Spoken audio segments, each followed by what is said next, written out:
All right, Coach, you have about 1 month left before the nitty-gritty of conference play starts. I mean, from what you've seen from your first sort of month of the season, and I guess what you take away from that, what do you think you need to improve on, or what you kind of want to see here in this last month before conference play starts? Well, I think just continued growth. I think that's the main thing. I think, we got new pieces in a lot of places, and we've seen, just flashes of greatness.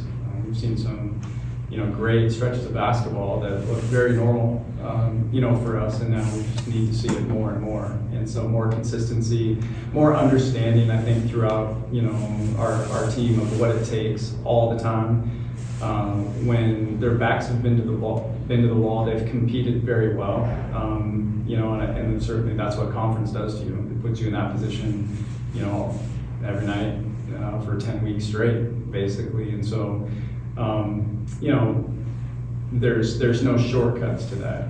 I think you have to have experience and understand it, and veteran teammates can tell you what needs to happen and what's coming, and coaches can tell you what needs to happen and what's coming, and sometimes that works, and sometimes it takes experience to understand that, and so we've had a few great experiences to this point, to learn those lessons, and I'm seeing that light bulb go on more and more, a little more urgency in our preparation and in our practices, and so I think they are understanding now, what it takes and how hard this actually is,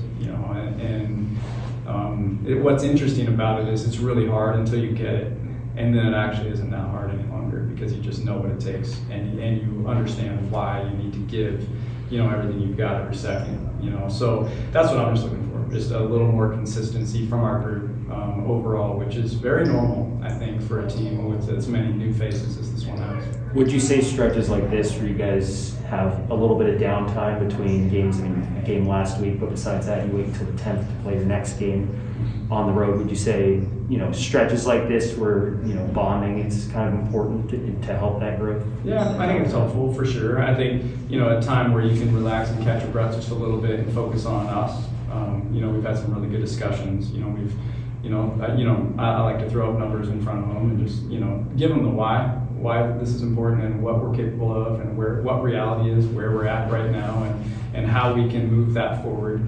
How we can take a 4-point win and, I can prove to them that it probably should have been 30, if this or that would have happened. And they're like, okay, I can see that too. Then the confidence grows and the why gets bigger, so that's what all of this is. And so going through that kind of chaotic stretch where we're in Daytona and we come back, we're playing an 11 a.m. game. I mean, that was an interesting, it's a unique stretch to pick up or to lose 3 hours coming back or pick up 3 hours, but to have your time off and then come back and have to figure it out right away on a really early game time. That was a stretch. Well, anyway, now we get back and we get to catch our breath a little bit and talk about those things and just go to work and improve, and then a little downtime for finals as well is good, and I think we're really excited to get back on the court against somebody else. And that quick turnaround, I would imagine, would help quite a bit with this next upcoming road trip. No question. Yeah. No question. And so it'll be is Hawaii 2 or 3 hours difference? 2. It's 2 now? Okay, so a 5-hour difference, coming with that. A quick 24-hour stop at home, coming from New Jersey and Philly, and turning that into Maui, in a short amount of time. We have some days between games, no question, so we'll be fine. But yeah, that will be unique, and I think you adapt to it, but you learn that you can more than anything.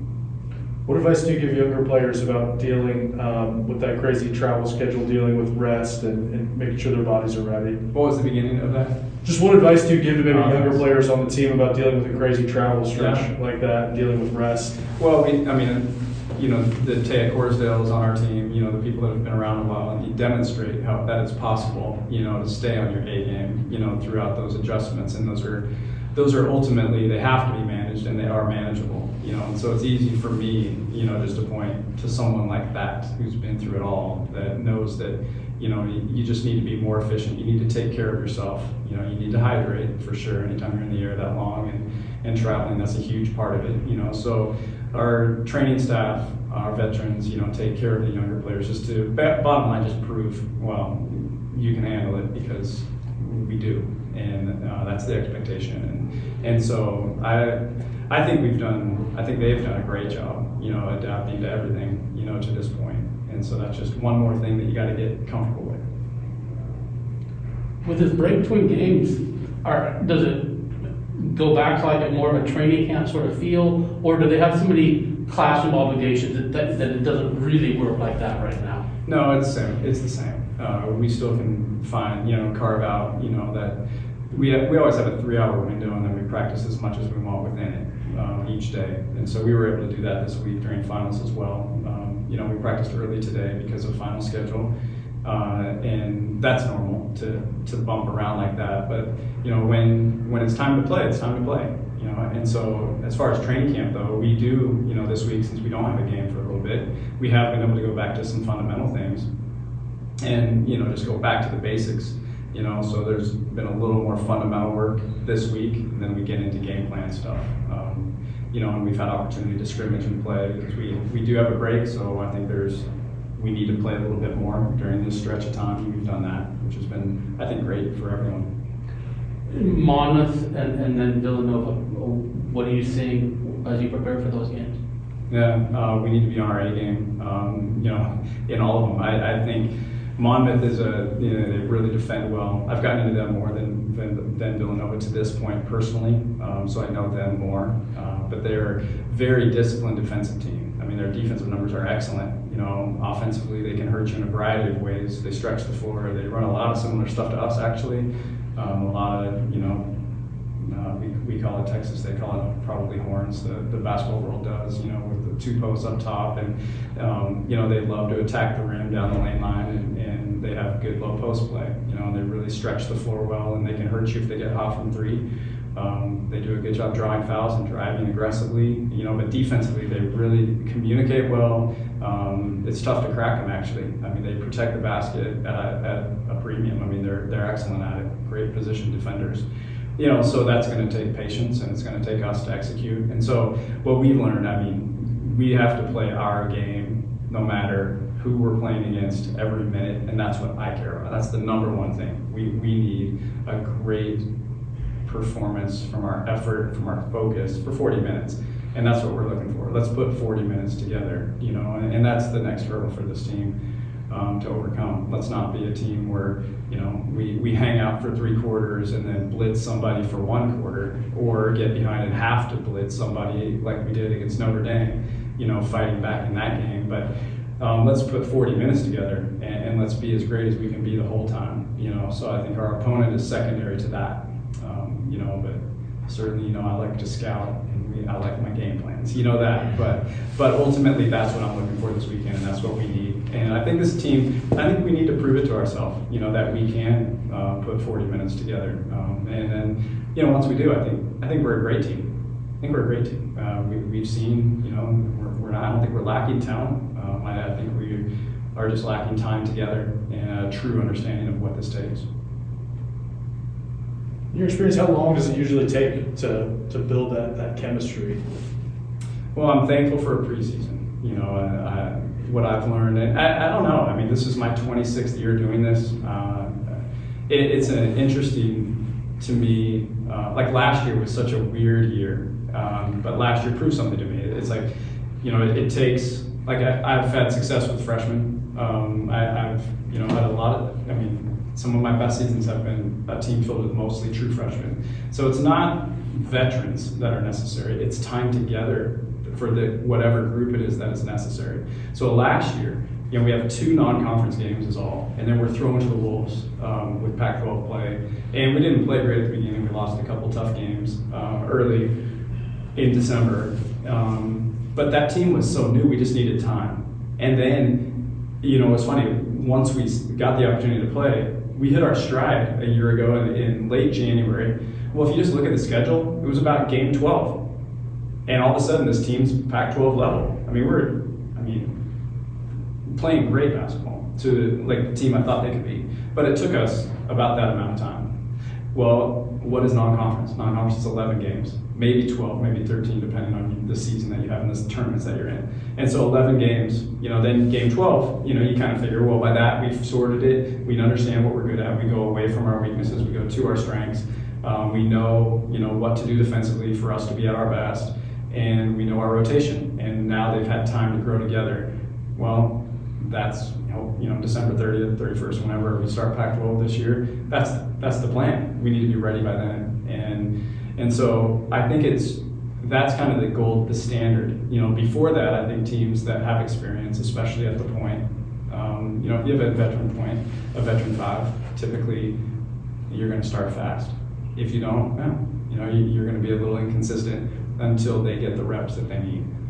So I think it's different for everyone, but there's something about that 11, 12 game mark, which is just your traditional. And I don't know if it's me and all my experiences just to my rhythm that gets a team there at that point, or if it's just the way it is.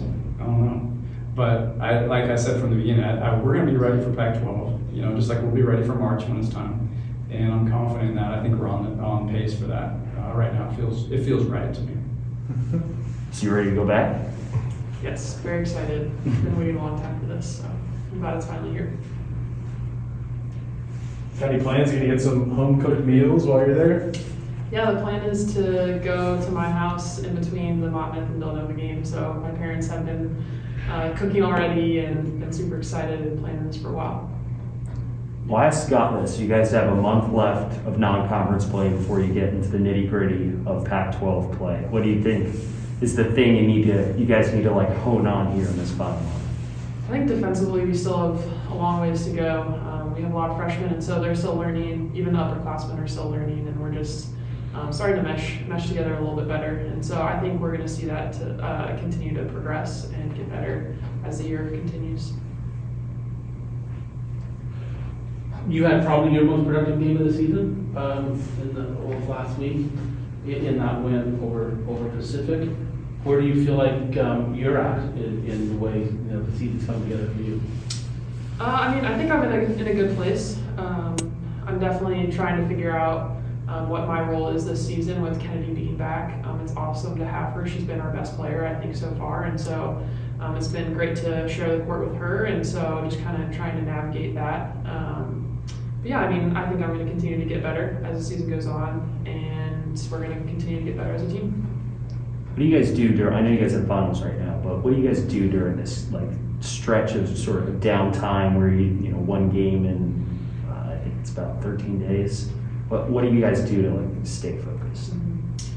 Right now practices tend to be a little bit shorter just because of finals, and so it's just go really, really hard when we are in the gym. And that's actually been really great for us. I think we've been super competitive and just been trying to build on the last few games and learn and continue to grow. When you look at the travel schedule coming up, trip to the East Coast followed by Hawaii, when you look at that, is that daunting to look at? Is that something that you guys dread, or is that something that gets you guys excited? Flying is not super fun if you have to do a lot, but we're going to 2 really cool places, and so I think we're excited to get there and play some games, continue to play together, and hopefully get some wins. Body clock-wise, do you think that's on paper it looks like a tough adjustment, but do you think since you already did sort of a trip like that a couple weeks ago, it'd be a little easier? Being college students, I feel like we're really talented at sleeping whenever we can, and so I think we'll be okay. We'll figure it out. If I'm not mistaken, you're a super senior, right? Yeah. Bonus year senior. Yeah. What's it like to get this extra year of basketball? It's great.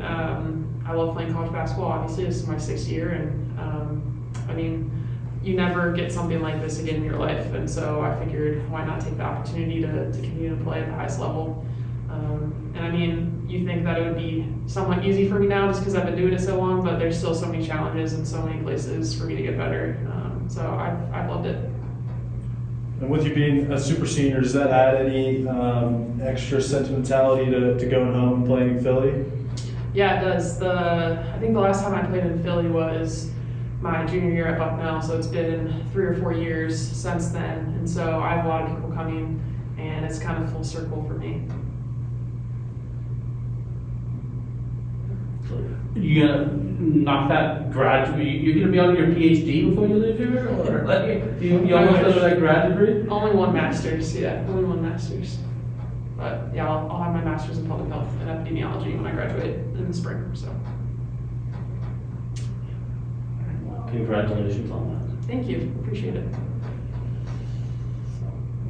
That's all. I have one more. Can I ask more? Talking to Scott, he said, you know, in his experience, it usually takes a team about 11, 12 games to build chemistry. In your experience, do you feel similarly? What's been your experience like with how long it takes for a team to hit its stride chemistry-wise? In terms of off the court chemistry, this team is one of the best teams I've ever been a part of. And I think that on the court, we're still kind of trying to learn each other's playing styles, and so that's definitely been brewing. And so I don't know if there's a certain time cap or a certain number of games that it takes, but I think we're trending in the right direction. And before Pac-12, we're going to hit our stride.